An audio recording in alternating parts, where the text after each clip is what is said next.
and welcome to another show, baby. Got lots of movies to talk about, a lot of recent blockbusters.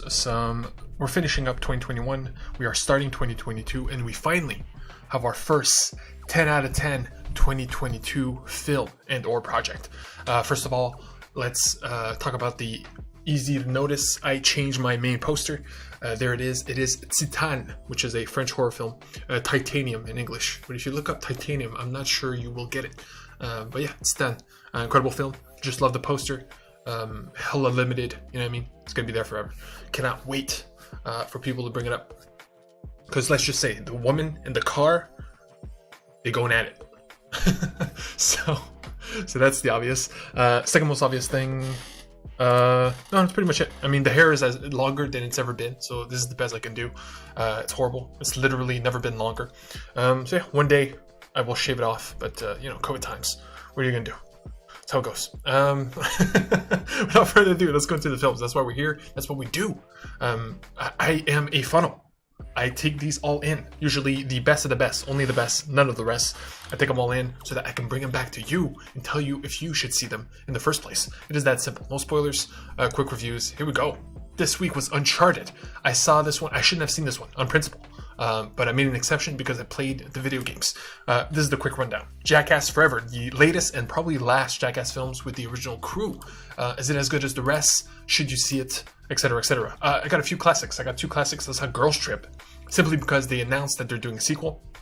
All black cast, but especially this is a comedy that does not exist anymore, so that's why I wanted to see it on principle. They literally do not exist. It's very surprising, even though that one just came out 6 years ago. Sing 2, I forgot to cover it. It's been a while since I've seen it. We got 2 anime films, baby. 2 anime films. You know it's a good show when I have to. Sing a bit of Harmony. AI high school. That's pretty much it for the AI robot in high school. Moving on, Inside Man, and the second classic I saw from Spike Lee. And if you were to look up best Spike Lee movies, this one always pops up, probably in the top 5. So yeah, I saw it again in a theater. The Lost Daughter on Netflix. I'm late on this, very women-centric. We'll get into it. Josep, which is a concentration camp, French concentration camp, animated from, Irania? I don't know. But yeah, very unique. Belle, which is our second anime film. The director is Mamoru Otsuda, one of my favorite anime directors, period. Like, one of my favorite directors. Like that's it. You know what I mean? There's Studio Ghibli, and even then, to me, he's better. He's one of the best out there. And yeah, this is his latest and probably his best. Cannot wait to go into it. And we have 4, at least 4. We got like some main events. I forgot the main events last time, which is what I finish on. I always finish on something cool, something that is worth you seeing, so that all of these reviews are worth it. So at the end, I give you something cool. You know what I mean? It's just, it's really that simple. And I got channel check periodically. We'll jump between my graffiti and animals, I guess.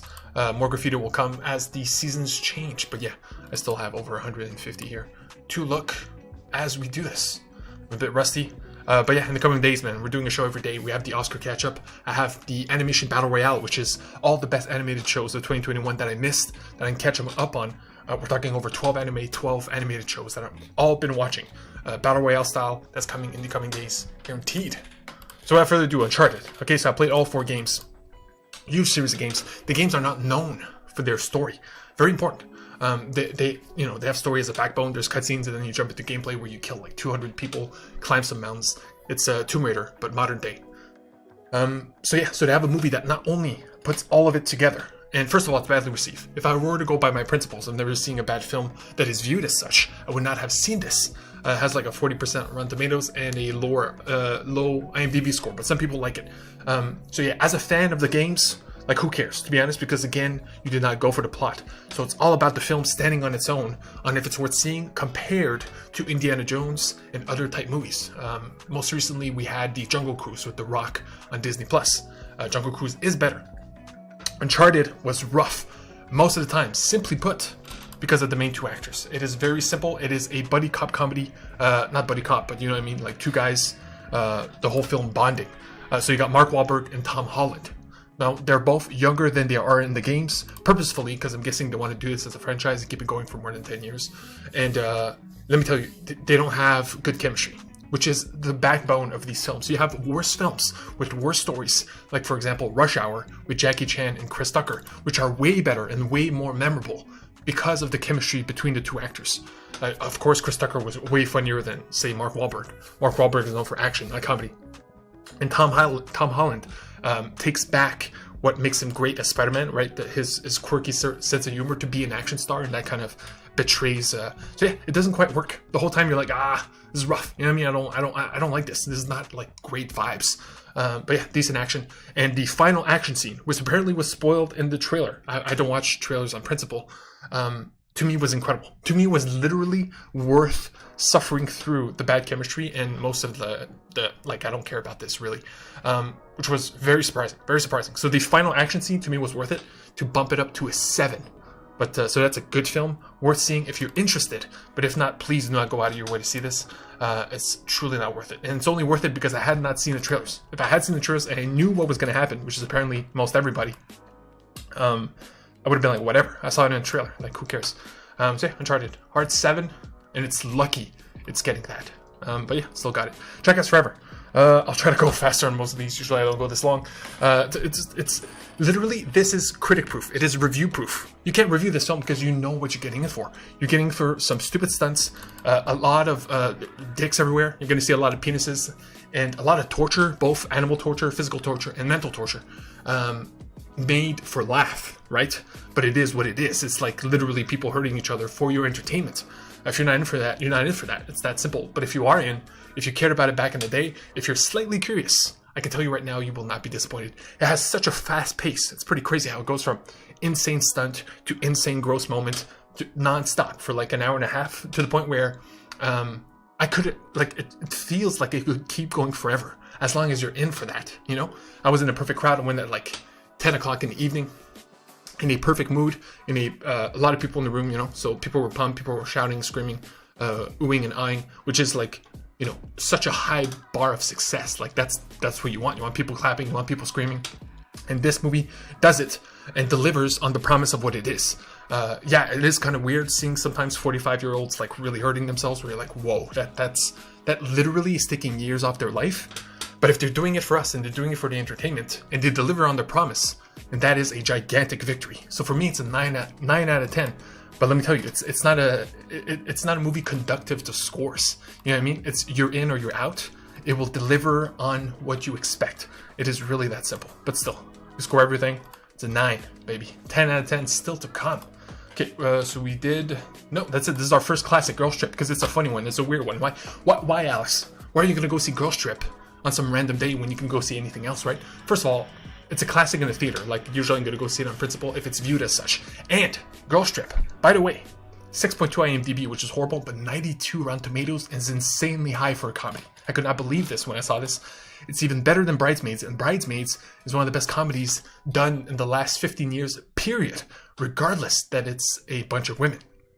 And thanks to Bridesmaids, we get Girls Trip, which is essentially the same thing, but with a all-black cast.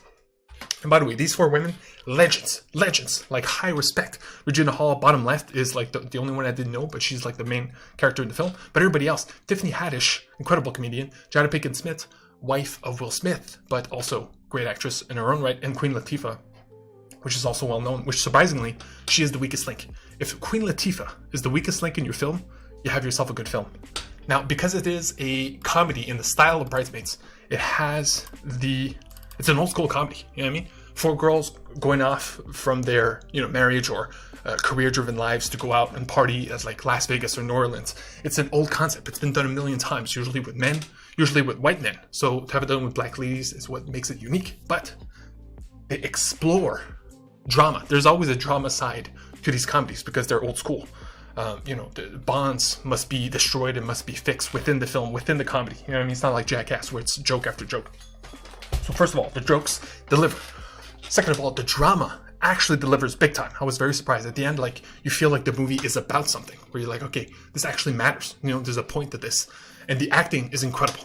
So much so that Tiffany Haddish, in terms of comedy, and the other 3, just in terms of, them being worthy of their names, of being known, Tiffany Haddish is by far my best female comedian on earth. Like, that's it. She's number 1. Female comedian. Like, she kills it. She makes this movie better. She literally elevates this movie by a full score and elevates man, Bad Trip, which is another movie with the trip in the name, comedy from last year from Andre, damn it, lost his name, but yeah, it's like Jackass, but pretty much messing with Jackass and Borat mixed together. Tiffany Haddish is in there. She elevates that film. She elevates this film. She is that good. She is insane. So all that said, to be honest, if you want a comedy, which do not exist anymore, especially not in this style, which some jokes can be viewed as offensive, some jokes may be viewed as going too far in terms of like this is gross, you know what I mean? But that's not Jackass. Jackass is way more grosser. It has its place. Not only that, but it's a 9 out of 10. You know, and that's the difference. Jackass, you know you're in or not. This, it's the same thing, you know? Are you down for a bunch of women partying, you know, with some comedy and some drama? But that phrase cannot be said anymore. It's pretty shocking, really. To get your comedy fix, you got to go back in the day or with sitcoms. But yeah, it's a sad state of affairs. But again, they announced a sequel, so we'll see where it goes.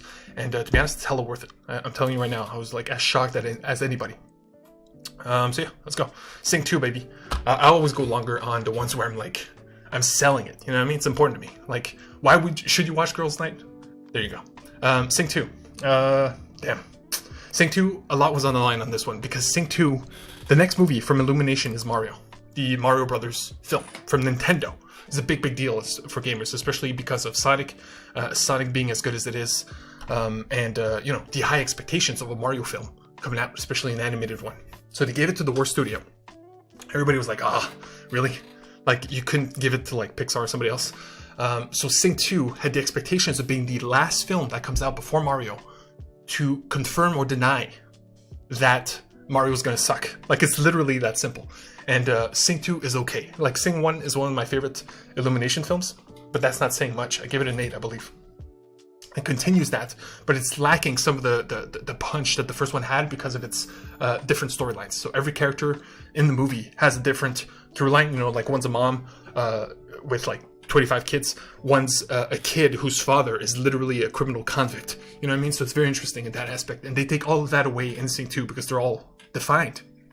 The new characters suck. And it's pretty much them going to Las Vegas. They have a show, so they have to build that show. So it's them building their numbers. It's a lot of behind the scenes, how to create a Las Vegas show. Here's the thing. There is one storyline in the movie that is unbelievable. And it's a story with an old lion. I cannot spoil it because it's the only reason this movie is worth seeing. It's the only reason people that actually love this movie really love it. But it's such a small part. And so it's an old lion. It's a beautiful exploration of an older character in an animated film, something you would not see normally. But they had the balls to go for it. Thing is, Illumination cannot help themselves to fall on their face. Okay, I put this up today. This is a never forget. This is a series I do every day, or at least I try to. Where I showcase scenes from films. This is the worst cut of 2021. The worst, scene to scene. Me clicking a link. This is a cut. Boom, boom. You know what I mean? Like an edit. And this is not spoilers. I literally made it 6 seconds, so I do not spoil anything. But as you can see, it's beautiful, right? So they go not only from the best scene of the film and most beautiful moment of the entire thing in the story, and in terms of setting. I mean, look at this image. And this is what they do. No edits here.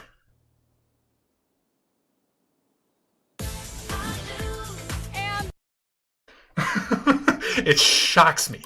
It shocks me how much they go from absolute beauty to absolute trash in 1 second. Like, this is what we are. This is what we do. So no matter how good you hope Mario can be, this is as far as they ever will go. They cannot help themselves but shoot themselves in the foot. It's pretty shocking. But again, I told you that that story is that good, and it is worth it because of that. And there's also smaller things. The music's good, has a poppy soundtrack. There's some fun jokes. You know what I mean? But it's only a 7. It's as far as I'm willing to go because of how much. You know what I mean? If they let that scene go, if they let that scene sit, and cut to something else that is not as aggressive and borderline offensive to the eyes and sights. You know what I mean? It's offensive to the senses. You go from pure beauty and silence to to a loud, screaming and dancing horse. I don't know. It makes no sense to me. Makes no sense. Okay, here we go.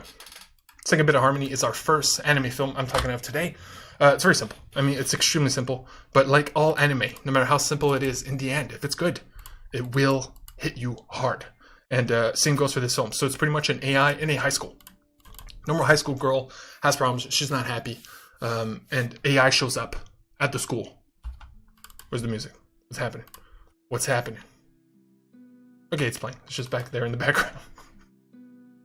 So yeah, little girl shows up in high school. She's like, look, main character, I'm here to help you, make you happy. And then that's pretty much it. Like, she likes to sing. She's an AI. She has computer parts, literally, that will, pop out and explode. And it's pretty much that. In the world that everything is AI, so your lights, your bus driver, your most things that should be automated are automated. This is the first case of a full-on human AI. And they test it out in a high school. So that's kind of the premise.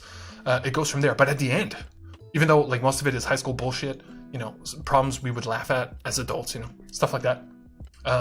In the end, you're like, it hits you like a truck where you're like, how did they do this? You know what I mean? But that's anime. That's always what happens. Even a TV show where the whole show, you're like, Full Metal Alchemist, you're like, why are people freaking out? And then you get to the final 4 episodes and it's like, masterpiece after masterpiece. So it's the same thing here. But I will never suffer through it again because not only is the music not that great, but, the ending is as incredible as you wish it could be, or even can imagine it to be. But it doesn't compensate for all the high school bullshit you got to get through. You know what I mean? But still a great film. 8 out of 10. If you like anime films, highly recommend. But do not expect action or anything special. But it does hit, baby. It does hit. Okay, real quick. Now we're gonna go quick on these because come on now. The Lost Daughter, Netflix. I'm late. December 31st. Bad Ladies. It's a movie for ladies. Let me be straight here. So my opinion literally doesn't matter. But yeah, it's just a girl going on vacation. You learn more and more about her. It's her dealing with like a younger counterpart to herself, and literally flashbacks of herself when she was young. Hence why there's 3 actresses. Jessie Buckley plays a younger version of the main character in the flashbacks. But yeah, it's very confusing. It's very bad people. I mean, you're literally, it's bad people on vacation all around. So it's hard to follow and it's hard to care. But there's enough there from a perspective standpoint, because again, there's not many movies about ladies, period. Same for female comedies like Girls Trip. Same with female-led dramas like The Lost Daughter. So for that, it has its place. I did not like it, but of course, it's not for me. So I give it a 6. But this has value for what it is. You know what I mean?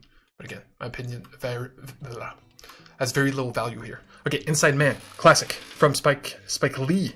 Very well-known director. This is seen as one of his top 5 and one of his most easy to watch. So if people are like, I want to get into Spike Lee, but I don't want to get into the whole, he's very hard on race because of course he is a black man and he has stuff to say. He's one of the best at saying it. But Inside Man is his easiest film. It's about a bank heist with Clive Owen right here on the right, one of my favorites.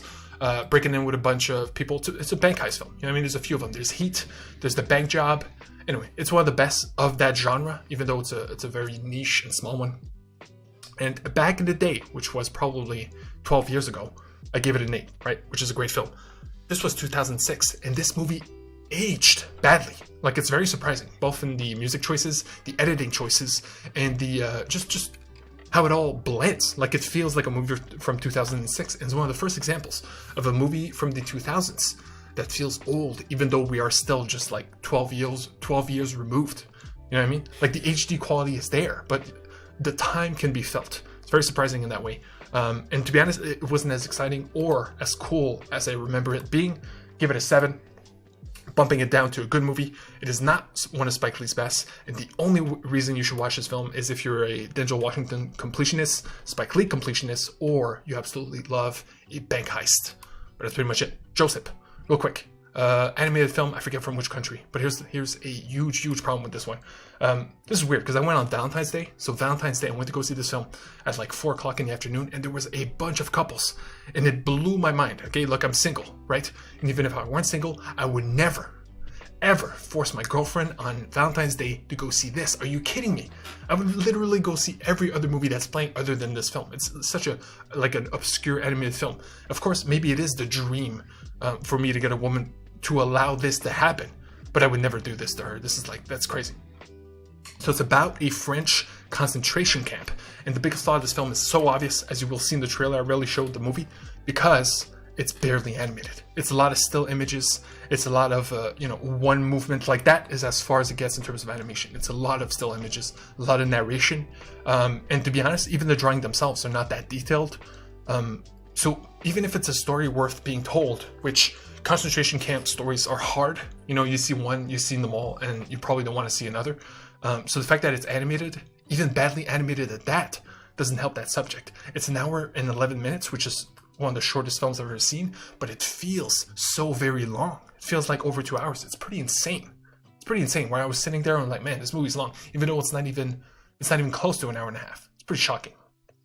So the animation brings it down, the subject matter brings it down, and the fact that you know, any movie that feels too long means it's boring. It's really that simple. So Josep, I cannot recommend it in good conscience, but I am a minority on this. I don't know why people loved it as such. It's probably because, you know, none of these exist. There's no other animated movie about a concentration camp. You know what I mean? But maybe there's a reason for that. Whew. Anyway, almost done here. Final one. Our final one means, I told you at the beginning of the show, this is very important to me. I will always tell you this at the beginning of the show because 10 out of 10s are extremely rare. It feels like something I give a lot, but because I see a mix of classics and newer films every single week, if not day, you know, sometimes it might pop up that I have 2 every week or whatever. But I made a top 100 movies of 2021, only 13 of which has gotten 10 out of 10. So it is extremely hard to get. Speaking of which, so we are now at my first 10 out of 10 of 2022. Belle. The less I say, the better, but it's pretty obvious. This is Beauty and the Beast. That is why it is called Belle. This is an anime take on that fairy tale. The very interesting thing about that is Beauty and the Beast is a simple fairy tale. That's it. It's perfect as it is. It's a perfect love story. It's a perfect Disney animated film with songs, fairy tale aspects, and you know, it all comes together, right? This is a subversion of that story. That's why it's called Belle, and that's why nobody's talking about the Beauty and the Beast aspect of this film. And people are not talking about it much at all. Not only because it's just released, but trust me, people do not want to spoil this. And while that Disney film might be perfect as it is, Beauty and the Beast, right? This is about something. This is next level, where it's beautiful storytelling. It has like incredible action scenes. It has incredible music. It has things. It has an incredible world. Like this, I want you to watch for sure. Belle opening scene. Like you can just watch it. It's like 3 minutes. It's literally the first 3 minutes of the film. Sets up the world. Sets up the universe. Sets up the whole thing. The thing about this is that this is Ready Player One. So this is the metaverse. This is a world within the world. So you log onto this app. You have an avatar, and you get to explore a world within. You know, social media, but like 3D in your character, the whole shebang. You know what I mean? The dream of the future. Like, see, every little dot here is a person. And so it has like a crazy concept. Has a crazy concept, crazy world, incredible music, some like insane action out of nowhere, a Beauty and the Beast like backbone. It has like a high school drama, which is probably the weakest part, but it's not for me. It's for, you know, I watched this twice. I watched the sub and dub, and man, you know, I could hear the girls, you know, squealing at the high school love drama, you know what I mean? But it's not for me, it's for them. And same thing with the Beauty and the Beast aspect. The literal Beauty and the Beast aspect is the weakest part of the film, but it's because it's not about that. It's a subversion of that. It's like, what if you take that and break it? And I think nobody could guess where this movie goes while watching it. It's very unique in that way, and that is like powerful storytelling. And here's the thing, I watched it for the first time dub, and it was incredible. And but I had to see it in English because there is a lot of music. It is a very music-driven movie, especially for the main character. The main character, a lot of times, will express her emotions through song, and it's very important, and it's very good. Like, it's incredible. And the only way for the dub to be incredible would require an incredible singer. And not only that, but anime songs are some of the hardest to sing, period, because they are faster. Which means if you translate a song from Japanese to English, you have to sing it at like 1.5 speed just to be up to date. That's pretty crazy. And she nails it. It's crazy. And I have this part, again, on my channel. I had to put this up. And I will put more clips from this film because it is that good. But it's only like a few seconds. By the way, the lyrics don't show up on screen when you watch the film. But, you know, you get the image. And it looks spoilery, but trust me, there's no spoilers here. I couldn't spoil it if I wanted to, unless I literally told you the ending. So Belle, I cannot recommend enough, and it's easy to recommend because again, it's a well-known director. He did The Boy and the Beast on Netflix, incredible anime film. He did Wolf Children, which is another subversion about a mom having to raise wolf hybrids. So it's a woman who banged a wolf man, wolf children, and she's alone as a human being having to raise these wolves. Incredible film. But this is his best. I will tell you again when it comes out in streaming and where you can rent it. But so yeah, check out this opening. If you can see it in the theater, check it out. But it's probably leaving. But I will keep you up to date. But this is it. This is, you know what I mean? Like at the end of 2022, when I make my list, like I will for 2021 very, very soon, this is top 10. Easy. Don't be surprised if it's top 5. Don't be surprised if it's top 3. Don't expect it to be number 1, but it's special. And by the way, the first time I watched it was a 9. Second time I watched it with the dub, it made me appreciate it more, made me fall in love with the music. So it's a perfect example of dub being equal to sub. English, Japanese, doesn't matter. The movie is as good in both. Very rare. And yeah, last main event. So I did those two. Here's her singing, you know what I mean?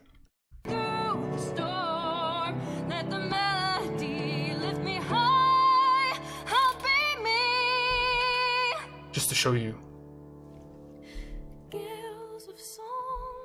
they nailed their casting.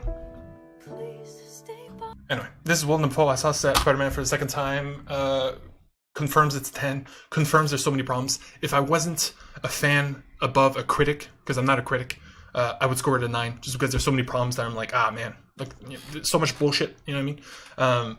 But it's that good. You know what I mean? I cannot deny the emotions. I cannot deny the reward. I cannot deny how I feel after watching it. So yeah, 10 out of 10. So obvious. Spider-Man's incredible. So here we go. Here's an example. Basically, when they pitched it to me, before there was even a script, talking about Green Goblin, was, listen, I don't want to just pop in there as a cameo or just fill in close-ups.